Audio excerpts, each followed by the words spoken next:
Ce programme vous est présenté par Cegid, solution de gestion cloud pour les entreprises.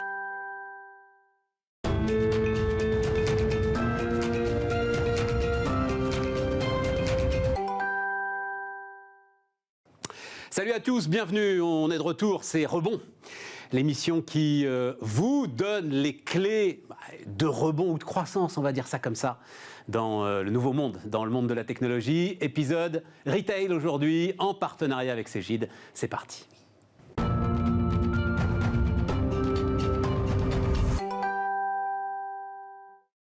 Et donc, comme c'est le retail, c'est Nathalie Echinard qui nous accompagne. Merci. Bonjour. Bonjour Stéphane. Voilà.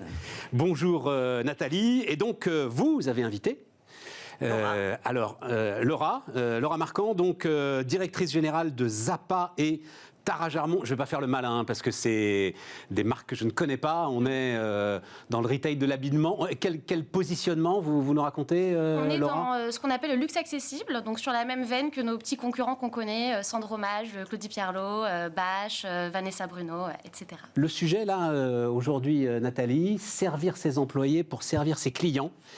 Expérience employée, expérience client, votre conviction, hein, on va démarrer. Il ne faut pas choisir. C'est qu'il ne faut pas choisir. Voilà, c'est ça, que les deux sont totalement liés et qu'on pense que l'expérience client, employé en magasin est une des clés de voûte de la réussite de l'expérience client. Donc il faut donner à l'employé toutes les armes dont il a besoin. Tout à fait. C'est le client qui en profitera. Tout à fait. Et lui, In il fine. sera plus à l'aise pour faire son travail. Mais avant ça, il faut le trouver, le recruter, le former, le garder. Et les outils informatiques peuvent aider les retailers comme Laura à relever ces défis, puisque même si la restauration était beaucoup plus touchée par le retail après le Covid, où plus personne ne voulait faire ce métier, les retailers, je pense que Laura a également ce souci-là, c'est de trouver maintenant des profils et des gens qui veulent bien venir travailler le samedi. Et tout à fait.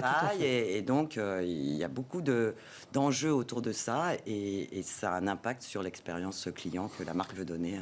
Tu disais, Nathalie, il faut le trouver, le recruter, le former, le garder. Tu parles autant du salarié que du client, finalement. Parce que il faut dire aussi, on peut en dire un mot, que le secteur en ce moment, et particulièrement sur le secteur de l'habillement, traverse une sacrée tempête. Oui, tout à fait.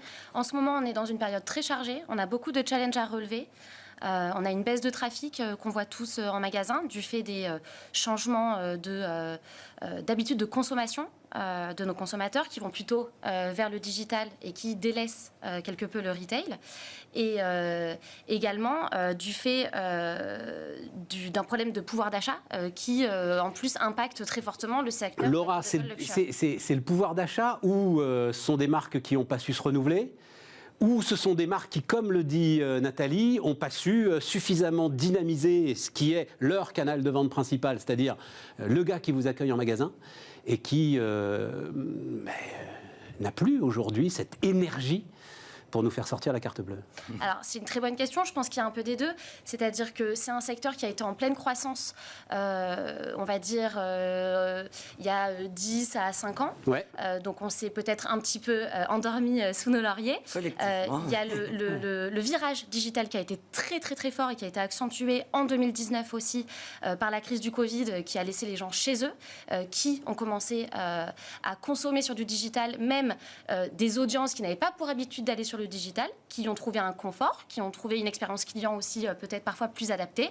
Et donc, à la sortie des confinements, on n'a pas réussi à retrouver effectivement ce trafic en boutique. Donc aujourd'hui, c'est à nous de relever le défi et de pouvoir prendre un virage pour leur proposer un retail différent et booster cette expérience client qui a manqué parfois. Voilà, et j'aime beaucoup cette thématique parce que je me souviens très bien qu'il y a encore 5-6 ans, allez, peut-être une petite dizaine d'années, c'était réenchanter l'expérience en boutique.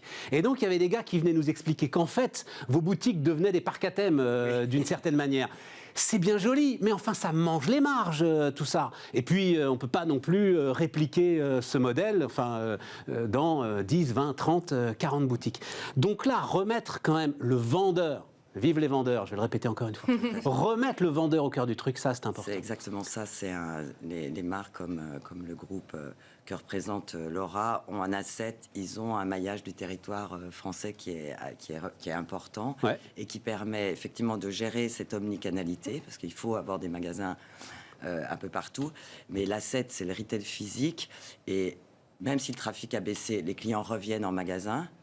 Et il faut absolument les capter et faire en sorte de leur vendre plus de choses. Et pour leur vendre plus de choses, il faut que le vendeur il soit mieux armé. Il faut qu'il connaisse la collection, qu'il ait l'ADN de la marque, qu'il soit capable d'en parler et de soigner ses clients. C'est pour ça qu'on se dit que ça ne peut pas être opposé et qu'au contraire, c'est la base et ça devrait rejaillir après sur l'expérience du client et le chiffre d'affaires. Tu m'as fait la liste, Nathalie. Outils pour se former, s'informer sur la marque et les produits. Outils avec des checklists et des tâches à faire pour ne rien oublier. Outils avec les infos produits détaillés, les stocks disponibles.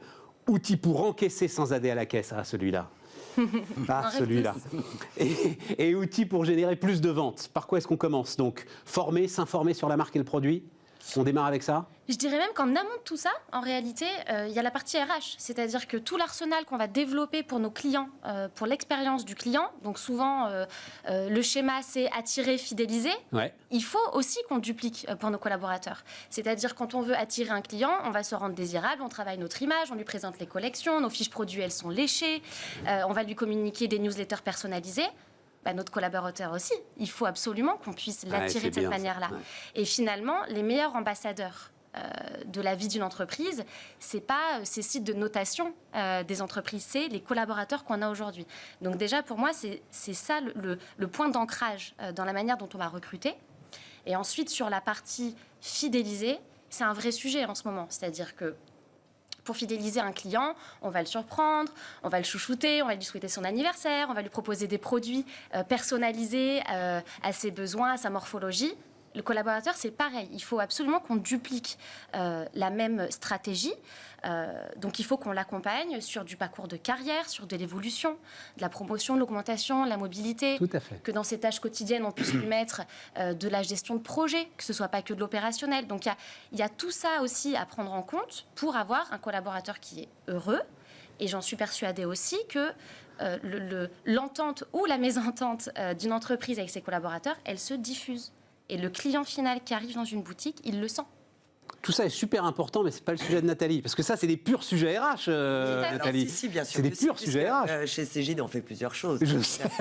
Et donc, on a une activité RH, ils seront très contents que j'en parle, qui va du recrutement. Non, mais sérieusement, on a un outil qui s'appelle Digital Recruiter et qui est extrêmement bien fait pour du management avec des sites décentralisés. Parce qu'il faut quand même laisser aussi... Comme il faut recruter vite, on ne peut pas maintenant attendre des semaines avant de valider un candidat. Et Digital Recruiter est vraiment fait pour ça. C'est-à-dire que si le manager qui recrute, il est dans un site déporté, il y a le site de recrutement, il est adapté au magasin. Ici, vous viendrez chez nous, voilà l'équipe. Ensuite, il faut l'onboarder, donc il faut le former. Et ça aussi, il y a des outils pour faire ça, parce que les collections, ça change régulièrement. Et quand vous avez un jeune qui arrive dans une entreprise, il ne connaît pas Zappa, ou il a connu, mais il faut lui raconter l'histoire pour que lui-même, il puisse la raconter. Et 2 fois par an, il faut lui raconter la collection.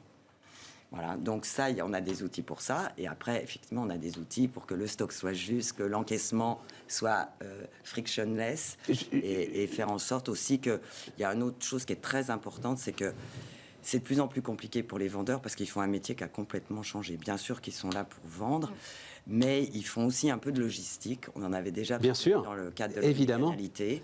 Donc il faut quand même redonner un peu un sens à tout ça pour qu'ils sachent qu'effectivement une partie de son travail est aussi de mettre de côté des pièces qui ont été livrées parce qu'il y a une promesse client au bout. Et donc, tant qu'à faire, lui donner des outils un peu modernes, intuitifs, qui lui font gagner du temps pour qu'il se concentre quand il y a un client qui est dans le magasin. Mais Laura, juste un mot encore quand même, et puis après on va y aller sur la technologie, mais juste un mot quand même sur les RH, les vendeurs, etc. La restauration, alors contrainte et forcée, tu as raison, elle avait le couteau sous la gorge. Hein. Elle a fait quand même une révolution sur ses horaires. Globalement, aujourd'hui, les chaînes de restauration qui tiennent, ils ont supprimé cette espèce de double horaire invraisemblable avec cette pause, cette coupure au milieu là, éternelle qui faisait fuir tout le monde. T'essayes au maximum d'essayer quand même de donner 2 jours de repos par semaine, ce qui est compliqué dans le retail, ce qui est très compliqué dans la restauration, c'est cette évolution-là aussi, évolution de planning, j'ai presque envie de dire, qu'il faut faire et qui est super importante, mais très très compliquée quand on est avec des toutes petites équipes dans des magasins qui sont effectivement un peu partout en France. C'est ce qu'on se dit. Donc nous, on a 160 boutiques pour Tara Jarman et Zappa. On a en moyenne 2 personnes, 2 et demi en boutique. Donc la rotation des équipes, c'est un vrai sujet. Et c'est pour ça qu'on accorde une réflexion toute particulière au planning. Et c'est aussi en ce sens qu'on a voulu consolider le nombre de directeurs régionaux qu'on avait dans nos marques, puisqu'il y a encore 6 mois, on n'avait que 2 directeurs régionaux pour gérer 100 boutiques chez Zappa. Aujourd'hui, on en a 6. C'est pour qu'ils puissent gérer 15 boutiques maximum chacun et rentrer justement dans tous ces sujets de planning et pouvoir optimiser au mieux aussi pour le confort des équipes. Bon, je reprends la liste que nous avait donnée Nathalie. Non, mais tout ça est passionnant et puis finalement bravo à toi que de mettre d'abord ça sur la table parce que c'est ton sujet et je crois que c'est le sujet de l'ensemble des chefs d'entreprise de France et de Navarre. Et même nous ici à Bismart, c'est aussi notre sujet, donc là-dessus il n'y a aucun problème. Mais on reprend tout ça, donc outils pour se former, s'informer, les checklists, la logistique, le détail des stocks, etc. Qu'est-ce qui est pour toi le plus important ou le pain point sur lequel t'attends de la technologie, de véritables évolutions pour t'aider? Alors, quand j'ai pris ma prise de poste, ce qui était très intéressant, c'est que j'ai fait une immersion en boutique pendant 6 semaines. Donc, j'ai été vendeuse, responsable de boutique, DR, j'ai fait toute l'évolution. Et c'était justement... Combien de temps vendeuse? Combien de temps t'es restée vendeuse? Je suis restée vendeuse 4 semaines. Ah, quand même! Non, vraiment. Nous, on allait dire 2 heures. Non, pour le coup, j'ai fait vraiment 6 semaines d'immersion totale en boutique. Excellent. Pour comprendre. Et ils savaient que tu étais la patronne, ceux qui étaient dans la boutique? Oui, j'ai vraiment tenu à ce qu'il n'y ait pas de surprise. Oui, ça c'est très important pour moi aussi, qu'on puisse créer la confiance des début. Et c'est vrai que ces 6 semaines, elles m'ont permis de voir tous les irritants, tous les pain points, comme vous dites. Et pour moi, il y a 2 sujets principaux. Déjà, c'est la communication entre le siège et le réseau. Quand on a 160 boutiques, c'est très important de savoir comment donner la bonne information au bon moment, à la bonne personne, par le bon canal et avec le bon format. On ne peut pas juste envoyer des emails avec un PDF de 45 pages. Ça ne marche pas. Absolument. Et la réciproque est vraie aussi. C'est-à-dire que je veux aussi avoir les feedbacks des boutiques qui puissent remonter. Donc ça, c'est un des gros pain points qu'on a quand on a un gros réseau boutique et qu'il faut absolument pouvoir adresser grâce à la technologie. On va pouvoir t'aider, Laura. Pour ça. C'est vrai. Non, mais Nathalie, c'est un truc sur lequel, là, super intéressant. On a racheté une entreprise l'année dernière en Angleterre. On a renommé le produit, c'est Store Excellence. Et c'est exactement un outil qui permet de gérer toute la communication entre le siège et les magasins, dans les 2 sens, effectivement. Et ça passe par toute la plateforme pour qu'ils trouvent des tutoriels pour vous présenter la collection. Il sait où aller la trouver. Mais aussi le siège qui dit, tiens, la nouvelle collection est arrivée, les vitrines, il faut les faire comme ça. Et donc, c'est pas un PowerPoint, c'est visuel, enfin évidemment. Et il y a un échange entre la responsable ou le vendeur, si c'est lui qui le fait, et le siège et l'équipe visuelle merchandising qui dit OK, là, non, ça serait mieux si tu mettais ça. Et donc, c'est très ludique. Et après, on a un petit réseau social d'entreprise où on dit voilà les best practices. La plus belle vitrine, c'est Nice. Donc, ça challenge un peu les équipes au sens gamification. Et puis, du coup, c'est une tâche qu'il faut faire, mais tout le monde se prend au jeu et puis ils essayent de la faire la plus belle possible. Bon, c'est un exemple parmi d'autres. Mais il y a aussi... C'est excellent, j'aime beaucoup la gamification de la plus belle des vitrines. Là. C'est pas mal. C'est ce qu'on disait. En plus, on le sait, les commerciaux, on les connaît, il faut des challenges comme ça. Voilà. Ils adorent ça. Avec un petit cadeau à la fin, ils adorent ça, absolument. Et l'idée, c'est de challenger tout le monde, et puis ça facilite le travail. Et du coup, il y a du feedback aussi, comme vous le disiez, les collaborateurs peuvent remonter les premiers retours sur la collection. J'imagine que les 3-4 premiers jours, tout le monde au siège est là. Alors comment... Exactement, c'est eux qui voient le client circuler dans la boutique. Ils voient les yeux qui pétillent ou qui pétillent pas. C'est important pour nous de le savoir. Et c'est pour ça aussi qu'on a remis en place les séminaires réseau au siège. C'était quelque chose qu'on faisait plus depuis 2019. Et c'est très important puisqu'on a fait revenir tous nos directeurs régionaux, tous nos responsables de boutique, des 100 boutiques au siège pour leur présenter la prochaine collection et aussi pour faire des ateliers de co-création pour les futures collections qui nous disent OK, telle référence, elle est pertinente pour ma clientèle, celle-là, j'ai un petit doute, OK, on va retravailler la manche, vraiment qu'on puisse comprendre de leur expérience, qu'on puisse vraiment capitaliser sur leur connaissance des clients, parce qu'on ne les voit pas, nous, tous les jours, nos clients. Et tu peux avoir des différences quasi régionales ? Ça peut arriver. Ça peut arriver d'avoir. Et dans ton process de fabrication, tu peux aussi essayer de faire évoluer les choses à ce point-là ? Non, quand même, j'en demande trop là. Vraiment. Après, on a des modules de magasins. Et donc, certains magasins ont des références que d'autres n'ont pas. Donc, voilà, c'est ça. Effectivement, on peut faire évoluer. Ça, c'est plutôt en fonction de la taille et puis surtout la taille des réserves, parce que parfois, c'est un sujet. Donc, on veut qu'ils puissent avoir le bon nombre de références pour que opérationnellement, ce soit pas trop lourd pour faire des rotations. Mais c'est vrai qu'on pourrait complètement imaginer d'avoir des produits qui sont mis en avant dans une région et pas dans l'autre. Alors, ça nous amène au stock et à la logistique, parce que c'est quand même aujourd'hui particulièrement, moi j'ai l'impression, l'un des grands atouts du e-commerce. C'est-à-dire, tu sais que, en tout cas on te le dit, le produit est là, tu sais exactement quand tu vas l'avoir, etc., etc. Il faut amener la même fluidité en boutique et la même capacité, peut-être même à aller chercher très très vite le produit qui manque si jamais le client en a besoin. Comme Laura l'expliquait, comme les magasins ils n'ont pas tous le même format ni tous la même réserve, l'informatique a un rôle à jouer de permettre aux vendeurs de pouvoir montrer ce qu'il n'a pas en magasin. Et avec on appelle ça de l'extension de gamme, ou en tout cas la profondeur de la collection qui a été faite, si elle ne rentre pas dans cette boutique, il peut la montrer. Excellent. En complément. Et après, tout le process logistique fait que...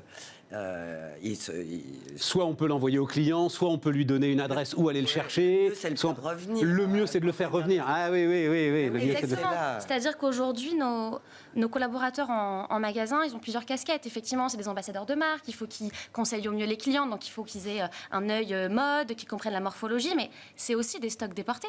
Donc, il faut qu'ils puissent gérer un stock, qu'ils aient une vision à l'instant T du stock partout. Le stock chez notre logisticien, le stock dans les autres boutiques, parce qu'ils ont la cliente face à eux qui demande telle référence. Il faut leur répondre, il faut leur dire allez rue Intel pour avoir ce produit. Et après, la prochaine étape, c'est de pouvoir leur dire j'ai pas le produit, moi, dans ma collection en boutique, mais je peux vous le commander sur Internet. Voilà. Parce que j'ai accès au stock du dépôt. Et puis le mieux, c'est de venir la chercher en click and collect. Comme ça, quand la personne, elle vient, eh ben, je peux vous proposer la ceinture qui va avec, la chaussure qui va avec. Voilà, donc c'est ça tout l'objectif. Et le truc de click and collect qui est au fond du magasin pour qu'on soit sûr qu'elle le traverse, la cliente. Donc aujourd'hui, ils se sont aussi transformés en mini-logisticiens, puisqu'avec le Ship from Store, elles préparent des commandes aussi aujourd'hui. Pour envoyer dans un autre magasin. Nos vendeuses en boutique. Donc il faut qu'elles aient les outils qui permettent que tout ce process ne soit pas anxiogène, et se passe de la manière la plus facile possible. Ouais. Ça veut dire, Nathalie, que il faut que tout ça soit ultra fluide. Voilà, c'est-à-dire pour le vendeur, il y a un sujet de device, c'est-à-dire il fait ça... C'est exactement ce que j'allais dire. En fait, nous, on a deux enjeux. On peut très bien se retrouver avec 5, 6, 7 applications différentes à l'intérieur d'un magasin. Ça, franchement, c'est impossible. Pour l'onboarding, il ne va pas apprendre... en peu de temps. Oui, et puis il faut quand même qu'il ait le contact avec le client. Il ne faut pas qu'il soit sur son truc à pianoter, à chercher la bonne appli. Un seul, si possible, un seul outil dans lequel on peut naviguer en fonction de la journée et de ce qui se passe. Voilà. Et puis, effectivement, on essaye de faire des outils qui sont disponibles sur des téléphones. Et carrément, le propre téléphone, d'ailleurs, du vendeur. C'est ça l'idéal. La stratégie de l'entreprise est comme ça, c'est bring your own device. Exactement. Ça peut être une tablette, quand on présente une collection avec c'est plus adapté quand même. Et ça peut rester un poste, je sais pas où, en back-office, ou un terminal mobile, parce qu'on parlait des stocks. Et tout ce qui est omnicanal, il y a une chose qui est primordiale, c'est que le stock il soit juste en temps réel. Sinon, la promesse que le vendeur est en train de faire au client... Elle est terrible. Elle est terrible. Pas en plus, je sais pas, on est sur des achats d'un. Ça paraît simple, mais les sujets stock, c'est le gros pain point de tous les retailers. Exactement. On n'a jamais nos stocks justes. C'est une réalité. Non, c'est très très très compliqué parce qu'il y a aussi le. Oui, mais c'est de la faute des opérateurs, Nathalie. C'est pas de la faute des outils. Non. La data, c'est celle qu'on rentre. Non, mais Laura a raison. S'il y a un produit qui est défectueux et personne ne l'a dit au système. Ça, on ne va pas encore le deviner, même si l'intelligence artificielle va pouvoir nous aider à un certain nombre de choses là-dessus. Mais aujourd'hui, il faut que tout le monde soit rigoureux, ça c'est sûr. Le dernier point, l'encaissement, c'est vraiment un sujet, moi, je trouve, sur lequel j'ai du mal à comprendre pourquoi. Alors, on fait le parallèle avec la restauration, mais ça me dépasse totalement qu'on soit encore à attendre. Enfin, c'est un moment qui peut presque vous gâcher même le repas que d'attendre l'addition. Enfin bref, je ferme la parenthèse. Là-dessus aussi, il faut s'équiper, il faut que ce soit complètement fluide aujourd'hui. Complètement. Le moment de l'encaissement, c'est le dernier moment avec le client. C'est le moment où on lui dit au revoir et on le remercie. Donc c'est très important qu'il ait une bonne expérience à ce moment-là. Ouais. Aujourd'hui, on a beaucoup de nouveaux moyens de paiement qui arrivent. On a des nouvelles générations aussi qui payent de manière différente. Moi, j'ai travaillé en Asie pendant longtemps, donc il fallait proposer du WeChat, du Alipay. Il se passe beaucoup de choses. Il faut pouvoir les proposer, ça c'est certain. Donc, effectivement, donc là, on a aussi beaucoup d'innovations sur le sujet, autour notamment de ce qui s'appelle le Tap to Pay, si vous avez entendu ça. Ou c'est quoi Tap to Pay ? Le vendeur a son iPhone avec un encaissement, une solution d'encaissement mobile, et le consommateur avec son téléphone, ils approchent juste les deux téléphones. Et clac. Il n'y a plus besoin de TPE, en fait. Donc ça fait beaucoup moins de matériel à connecter. Après, la difficulté de cet encaissement mobile est d'enlever la caisse fixe. Il y a un petit peu de choses dans le parcours et dans l'agencement du magasin, parce qu'il y a des antivols. Donc, il y a aussi c'est vrai. Partie-là à sécuriser. C'est vrai. Et dans le luxe accessible, il y a un peu de packaging. Il y a un petit peu de rituel. Mais bien sûr, mais bien sûr, j'ai oublié ça. C'est pas, non, mais il y a des choses qui sont faites, mais là, ça dépasse complètement l'informatique. Mais il faut vraiment penser de parcours complet, y compris avec le mobilier, et que l'antivol soit pas accessible aux clients, quoi, tout simplement. Et tout ça, Laura, donc en guise de conclusion, ça permet de résister. Voilà, ça permet de faire mieux que résister, d'ailleurs. Hein. Ça permet d'être offensif dans la tempête. Et la prochaine étape qui est clé aussi, c'est de pouvoir gérer sa database client. Ça, c'est un point sur lequel la technologie peut nous aider aussi. C'est-à-dire que pour moi, un retailer qui va résister à toutes les crises, c'est celui qui connaît et qui reconnaît son client. Moi, j'ai le rêve que mes conseillères de vente, quand elles voient arriver un client, elles sachent qui c'est. Ah ouais. Ce qu'il a déjà commandé, quelle est sa taille. Ouais. Donc tout ça, il faut absolument qu'on puisse le construire. Parce que quand on est en manque de trafic, on fait quoi ? On travaille nos bases clients. On essaie de convertir mieux, plus. Donc ça, c'est un gros enjeu aussi des années à venir. Ouais. Merci Laura, merci beaucoup. Première partie, donc de rebond. Il y en a une deuxième avec les startups.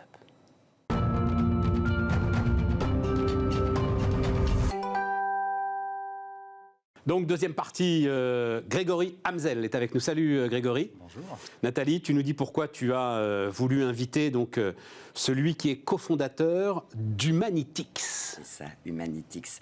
Déjà, vous savez que Cégide est partenaire de la Station F depuis 3 ans maintenant. Donc, Grégory faisait partie de la du premier batch de start-up. Où on accompagne... de la Station F, mais c'était il y a... Non, pour Cégide. Ah oui, d'accord. En fait, chaque année, donc, on a un jury et on sélectionne des start-up autour du retail, de la RH ou de la finance. Ouais. Une quinzaine, et donc Grégory était dans la première au titre du retail. Il va expliquer ce qu'il fait bien mieux que moi. On était sur l'efficience opérationnelle en magasin, là, le thème de tout à l'heure, entre autres. Et je pense qu'il a un outil pour ce qu'on appelle les store managers, donc les responsables de magasins, qui est tout à fait pertinent. Mais je vais le laisser... Alors vas-y Grégory, c'est quoi le sujet justement ? Alors Humanitix développe une solution qui aide les responsables de magasins à augmenter leur impact commercial. Comment ? En prenant sur le terrain les meilleures actions au meilleur moment.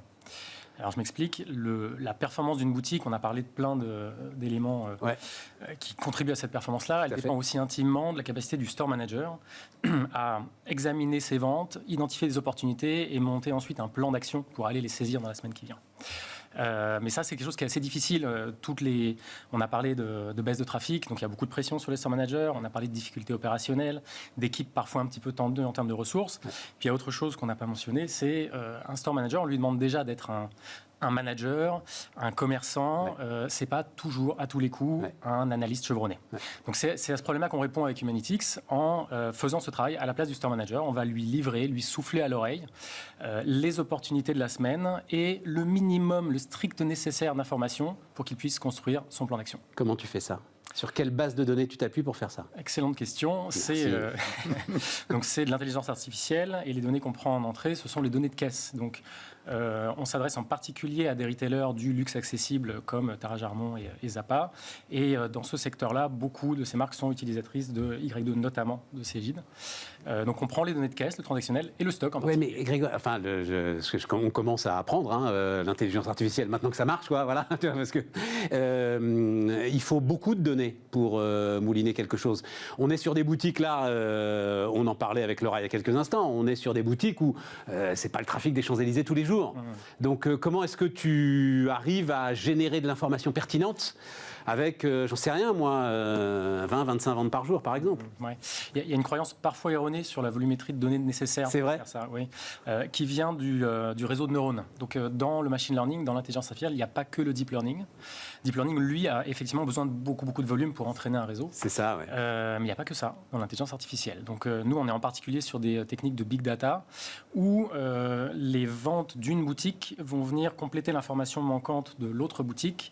Et en fait, un réseau de 160 boutiques in fine, même avec 25 ventes par jour, par exemple, ça marche très très bien.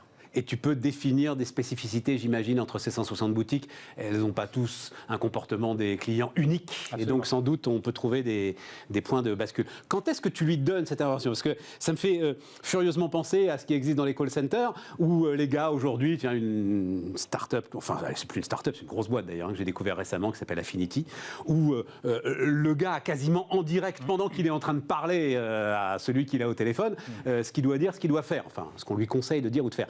Là, c'est pas possible, là, quand même. On est face au client, il ne reçoit pas les trucs dans l'oreillette. Quand est-ce que tu lui transmets tout ça? En fait, on s'intègre dans un process opérationnel qui est déjà en place dans le réseau. Il ne s'agit pas de transformer la gouvernance des maisons. Le lundi matin, généralement, le gros des ventes se passe le week-end, le lundi matin. Aujourd'hui, dans la plupart des enseignes, un store manager reçoit un email avec 1, 2, 3, 4, 5 fichiers PDF et à l'intérieur plein de tableaux de chiffres, etc. C'est un enfer aujourd'hui pour eux. On s'insère dans ce parcours-là, dans ce processus-là. Nous, c'est le lundi matin qu'on vient faire une push notification avec bravo pour la semaine passée. Cette semaine, tu peux aller chercher tant de milliers d'euros avec ces opportunités. Clique ici pour les découvrir. Ah, et tant de milliers d'euros, tu lui donnes un... Oui, absolument. Ce qui est très, très, très efficace, ça, pour le coup. Tu disais juste avant, est-ce qu'on peut identifier les différences qu'il y a entre les différents points de vente? En fait, c'est au cœur de notre algorithme. On va comparer les ventes de l'ensemble du réseau pour identifier les points de vente qui se ressemblent parce qu'ils sont confrontés au même profil de clientèle. Et à l'intérieur de ces clusters, il est légitime de comparer la performance des différentes boutiques. Et donc là, on va identifier des petits décrochages, ou des gros parfois, qui sont signes qu'il y a une opportunité à saisir. Et le prochain stade, c'est quoi? C'est des caméras intelligentes qui analyseront le cheminement des clients dans le magasin et non, c'est too much, ça, ce que je suis en train de décrire? C'est des solutions qui existent sur le marché. C'est difficile à actionner. Nous, notre obsession chez Humanitix, c'est quelle est l'action qui va être prise sur le terrain avec l'insight qu'on amène. Et un truc pas trop lourd et un message qui soit rapidement gérable par le store manager qui le lundi matin a du taf, quoi. Exactement, qui a tendance à être debout sur le terrain toute la journée, sollicité en permanence et rarement assis derrière un ordinateur, absolument. Cool. Nathalie, un élément en plus, question, un détail? Nous, on adore se nourrir aussi des startups avec qui on travaille. Là, on a le 3e batch qui a démarré il y a une semaine. Il y avait un apéritif sympathique avec encore des startups dans le retail. On essaie de les faire se rencontrer en plus. Et c'est aussi frais pour les collaborateurs de Cegid que pour les start-upers de pouvoir échanger entre un groupe plutôt installé comme Cegid et des startups. Ça fait du bien à tout le monde et je suis très fier d'être dans cette initiative. Et puis ça fait du bien de parler positivement pendant une demi-heure d'un secteur, le retail, qui est en train d'affronter quelque chose de dur, mais vous connaissez l'adage, quand le vent souffle, certains construisent des murs, d'autres des moulins. Je pense que vous nous avez là présenté une série de moulins qui vont permettre de doper la croissance du secteur. On se retrouve bientôt pour un nouveau numéro de Rebond en partenariat avec Cegid. Ce programme vous a été présenté par Cegid, solution de gestion cloud pour les entreprises.